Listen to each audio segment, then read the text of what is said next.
Picture winemaking for a second. You're probably thinking of sun-drenched vineyards, crushed grapes, and dusty cellars, right? Well, today in this explainer, we are focusing on an unsung hero that is so much more than just a passive wooden container. We're talking about the oak wine barrel.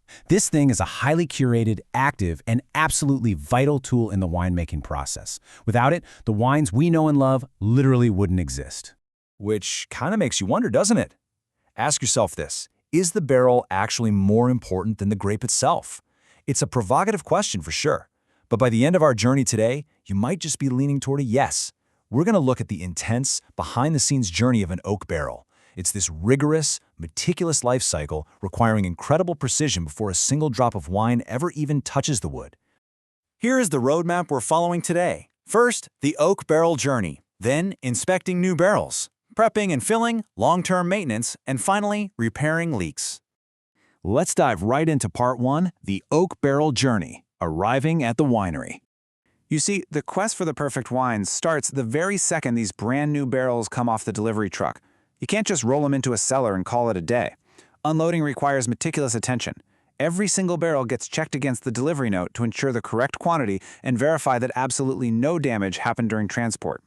Wineries actually draft a strict schedule of conditions beforehand to define the exact characteristics the barrels must meet, which prevents any costly disputes down the line. It's all about ensuring structural integrity from day one. And what's absolutely wild here is the precision required if these unused barrels aren't going to be filled immediately. You can't just leave them sitting out. They must be stored in a specific environment with low light, maintained at exactly 15 to 20 degrees Celsius, and alongside this incredibly precise 75 to 80% relative humidity.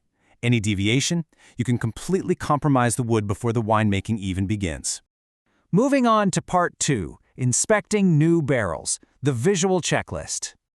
So think of the barrel not as a bucket, but as a delicate, finely tuned instrument that has to be flawlessly crafted before it can be played.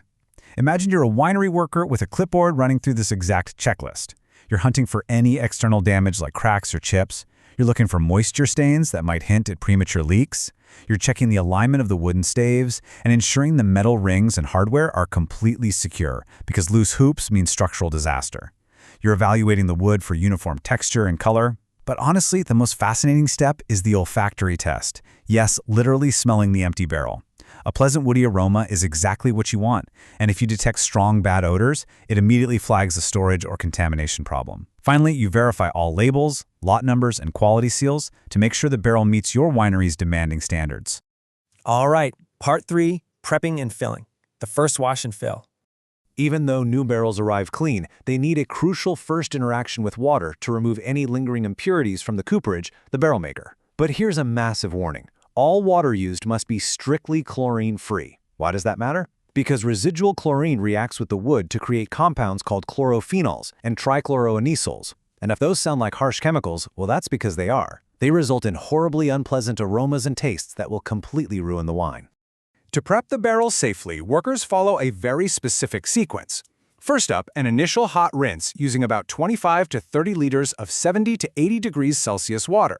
This intense heat is key because it causes the wooden staves to swell, which naturally seals the barrel to prevent future leaks. Next, they lay the barrel down and rotate it so that hot water contacts every single stave. Then, it's stood upright on one end for 12 hours, flipped and stood on the other end for another 12 hours. Finally, it has to be emptied and allowed to dry completely, because if you don't wait for it to dry, you risk diluting the precious wine you're about to put inside. When it comes to actually filling the barrel, winemakers face a choice. On one hand, you have the traditional gravity method, where wine flows gently from an elevated tank right down into the barrel. It's undisturbed and minimizes the wine's exposure to oxygen. Alternatively, there are modern peristaltic pumps. These work by compressing and expanding a hose to propel the wine forward. They're incredibly precise, giving winemakers highly controllable speed and a smooth flow. There are even automatic fillers out there that can handle multiple barrels all at once. Which brings us to part 4, long-term maintenance, keeping the instrument tuned. If the barrel is an instrument, this is how we keep it perfectly calibrated over its lifespan. After every single racking, which is when the wine is moved out of the barrel, the wood must be rigorously cleaned and disinfected before its next use. It's an intense sensory process. It starts with a preliminary 3-minute hot rinse at 70 to 80 degrees Celsius, Imagine that scalding water hitting the oak, violently opening the wood's pores to soften and flush out crystallized tartrates, those are the little wine diamonds, and sedimented lees, the leftover yeast. Next is a blast from a pressure washer at 80 to 90 bar for a few minutes to deeply scour the inside, while being super careful not to damage the wood. Then a sudden thermal shock, a 1 to 2 minute final cold rinse.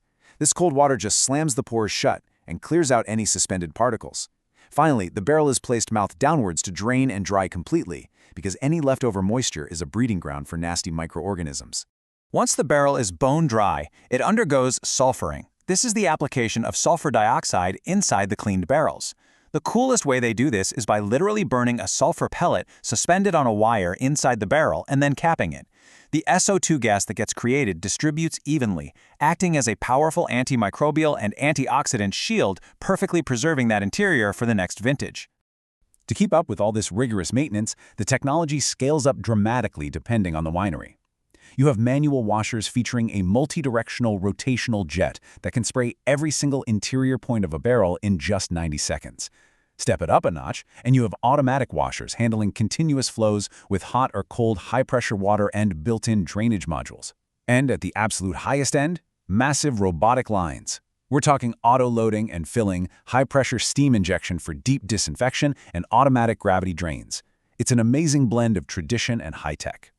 And finally, Part 5, repairing leaks, patching the instrument. Now, wood is an organic material, right? It naturally expands and contracts with changes in temperature and humidity. So during the first few weeks a barrel holds wine, it's actually incredibly common for it to spring a leak. Patching this delicate wooden instrument requires some real manual artistry. First, winery personnel have to spot the source, usually given away by bright red wine stains. If the leak is just from a loose hoop, they'll carefully retighten it, being incredibly cautious not to crush the wood. For small crevices, they use specialized food-grade fillers and sealants. But here's the crazy part. For severe cracks, they actually drive tiny wooden pieces, called spikes or patches, directly into the affected area to seal the breach. If the leak is totally unmanageable, they contact professional coopers.